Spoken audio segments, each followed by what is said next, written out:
With this, I would request our keynote speaker of the day one, Dr. Anil Swarupji, who is a former Education Secretary and Secretary for Education and Literacy, an Indian author, an excellent orator. Sir, we would request you to please deliver your initial remarks. Keynote address.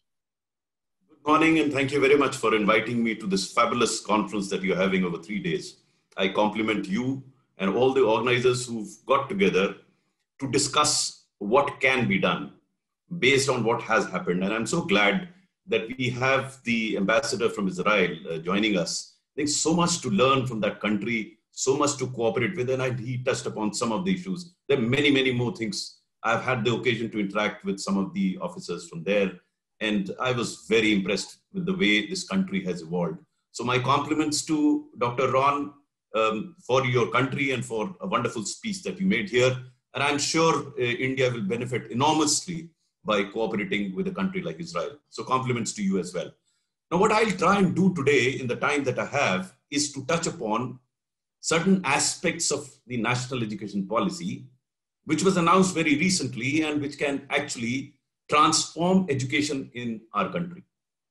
But before I do that, let me share my personal experience as I drove into this policy, because the policy was being formulated when I was Secretary of Education, Government of India. I was looking after school education and literacy.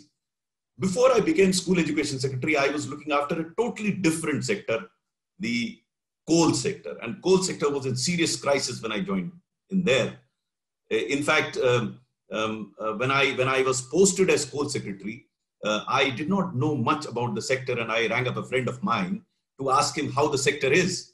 So instead of answering my question, he asked me a question. He asked me, have you seen Gangs of Wasseypur? Now, those for the uninitiated, I must explain this to you. This movie, Gangs of Wasseypur, is all about coal mafias.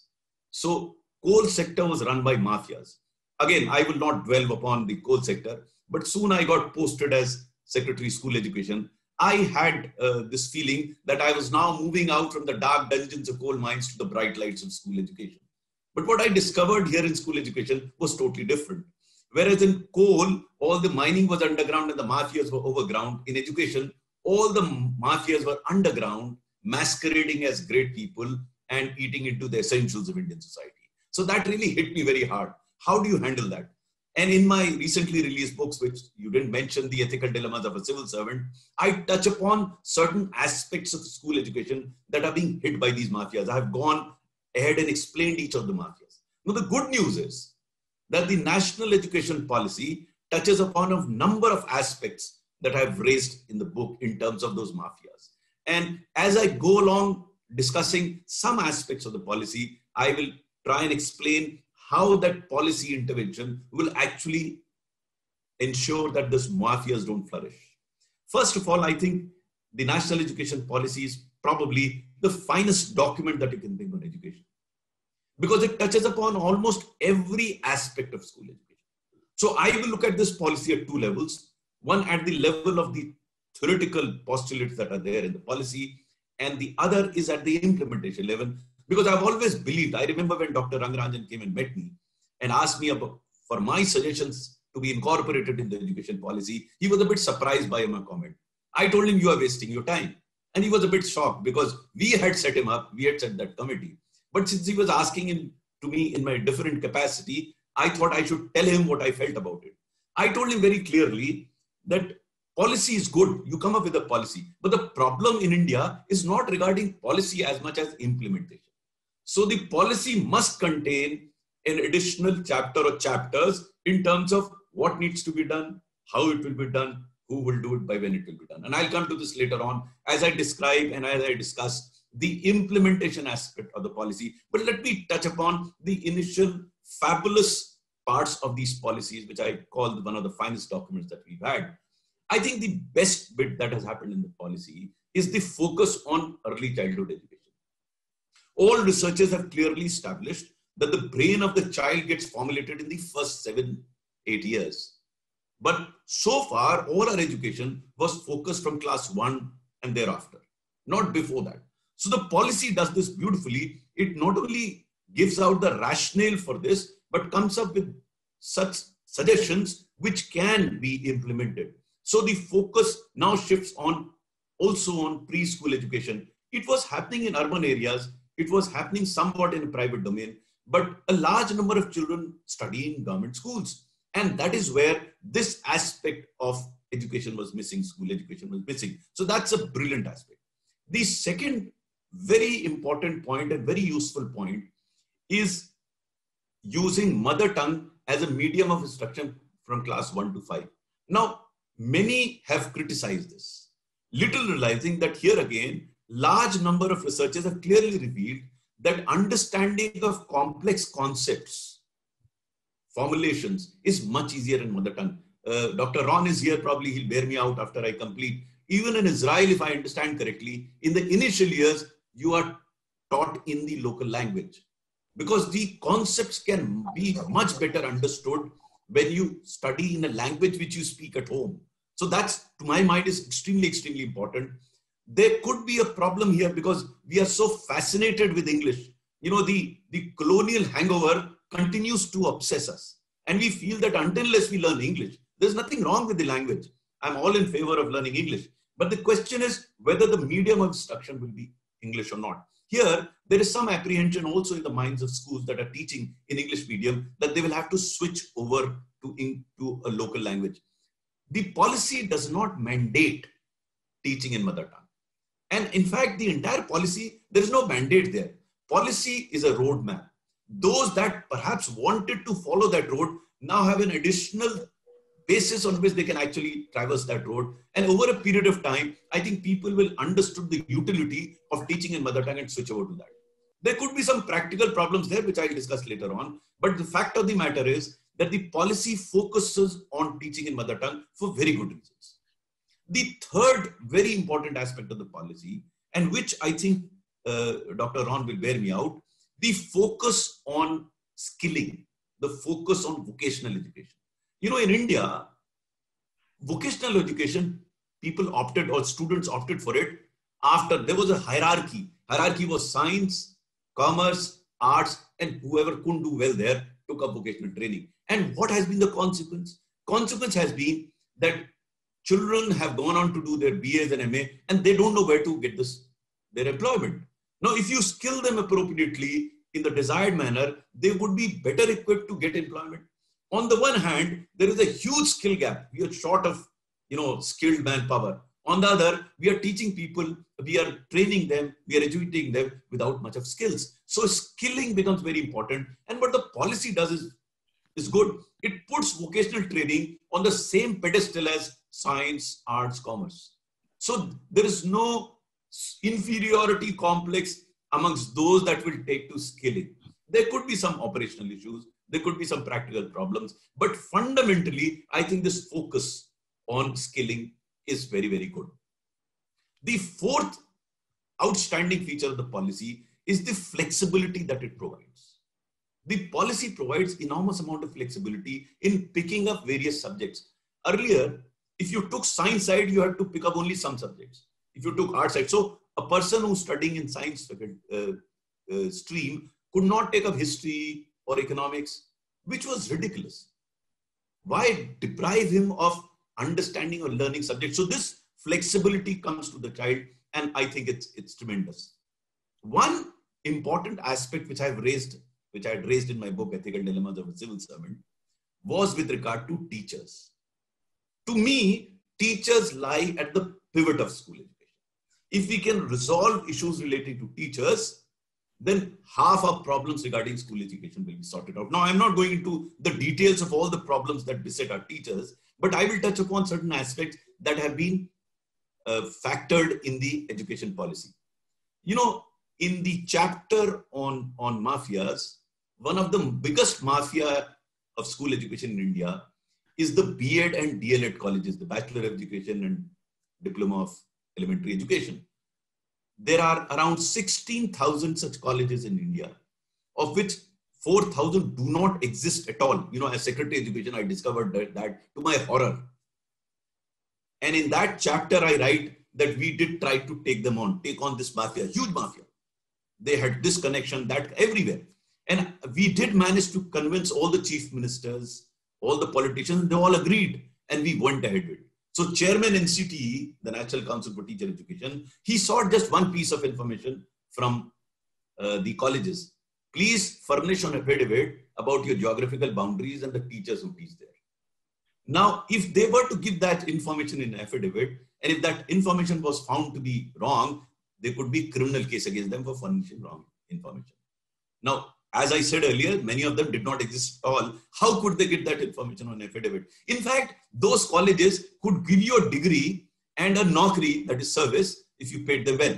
Now, imagine the quality of teachers that will come out of it. So the chairman NCT asked that. There was no political opposition to it, but one court granted a stay order. They took the chairman NCT to task for asking for this information. It was all ridiculous. So much so that chairman NCT was forced to resign. It was a shocker.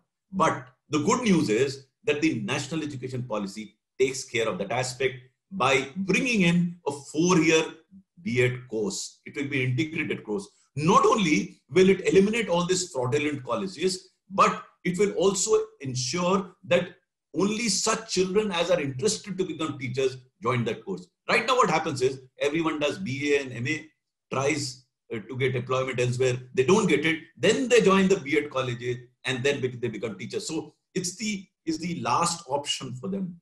Then if we have the policy being implemented, it will become an initial option. So compliments for having that provision in the policy. The second problem that I mentioned in my book, Ethical Dilemmas of a Civil Servant, is the process of selection of teachers to government schools. I don't know how many of you are aware that one of our former chief ministers is behind the bars for this racket in selection of school education. Now, policy takes care of that. It talks about a transparent teacher admission test, teacher entrance test. And that will be done centrally. And hopefully the selection would be much more objective and we have the right teachers coming in. So you have rightly trained teachers, right selection, the quality of teachers will improve. Until as the quality of teachers improve, I think we are in serious trouble, because no matter what you do there, if the teacher is unable to teach properly, what sort of a student you're going to get? The third aspect related to teacher is the continuous training of the teacher when he is a teacher. You know, you have got to upgrade your skills. Right now it is, or during my time when I was school education secretary, we tried to correct it. We set up a portal called Diksha, wherein we had information about every teacher. Now India, unlike probably Israel, has hundreds and thousands of teachers. And how do you keep track of the training requirement of these teachers? And that is where technology came handy. We set up this portal Diksha at that point in time. I'm talking of more than 3 years ago. And I'm glad that the policy recognizes that Diksha, talks about further maturing it, further improving it, so that the teachers can be trained scientifically. So the teacher is trained in a subject which is useful to him. You know, we had very interesting cases, what we call the professional trainees, in the manner that some teacher who was not required in any school was being trained 4 times, 5 times a year, because he or she was going from one training institute to the other training institute. So it becomes much more scientific. So sorry. Okay, please so, sorry? Please go ahead. Okay, so what the policy does is, it lays focus on teachers. It touches upon issues relating to teachers. So that, to my mind, is very, very important. Another problem mentioned in my book was with regard to the escalation of marks. You know, when I joined as education secretary, I was aghast to learn that children could get 100 out of 100 in English literature. You know, Shakespeare must be turning in his grave. How can you have 100% marks in literature? But that was the case. So when I went deep into it, I discovered that this was being done by across the board, increasing the marks by 10 to 15% by various boards. I mean, how can you do that? I call it farcical delusion in my book, because you are deluding everybody. When I tried to find out why it is happening, I was told that by this escalation, everyone is happy. The child is happy, the teacher is happy, the school is happy, everyone is happy with this farcical delusion. But I said this should not be done. And I called all these state boards to Delhi, discussed with them and told them, why are we deluding children and telling them they are so good which they aren't? Tell them, let them face the ground reality as it is. So all of them agreed, but here again, the court gave a stay order. And we argued that we are only trying to correct a wrong thing. They said, hold on for a while. And of course, I retired and it continued. About a few months ago, I discovered that children are still getting 100 out of 100. But there again, there is good news. The national education policy has understood this problem. This problem existed because the admission to higher education, Delhi University and other such universities, was based on the marks that you got in your class 12. And hence, each board was competing with each other to give as many marks as possible so that they could get admission. Now, the policy talks about admission through a separate test. So the rationale, or the probably not rationale, but the cause of getting more marks or escalating cause, inflating marks, is now will be taken away. So there are a number of brilliant features in the policy, and I think the policy makers need to be complimented. My only problem with the policy is its implementation. It's very nice to have brilliant ideas, but in a democracy like ours, for any idea to fructify and sustain, it has to be politically acceptable, socially desirable, technologically feasible, financially viable, administratively doable, and judicially tenable. Now, I don't find any problem in political acceptability of this policy because it's already been cleared by the cabinet and there is a political backing behind it. There will also be no problem with regard to social acceptability because it is the need of the hour, whatever has been said in the policy. The technological feasibility will also not be a problem. I think all the technology that we're talking about over a period of time, we'll get it. The real problem will come in terms of financial viability. Now, the education policy talks about allocating 6% of GDP to education. Now, this is not the first time that this amount is being sought. Dr. Kothari had said it decades ago, but 6% never came in. And I don't see that 6% coming in now because government will never have that amount of money and there will be, competing demands on the money, a little money that the government have. So I don't see that money coming in. If that money doesn't come in, how are you going to implement the policy? Early childhood education will require expert teachers to teach your children. Where do you get those teachers? Right now, the state governments are finding it difficult to fund the existing teachers, and we are talking of teachers who are going to do early childhood education. Then if you are going to have teaching in mother tongue, you'll have to get teachers who can be trained and could teach in mother tongue. Where is the money? And I can go on and on.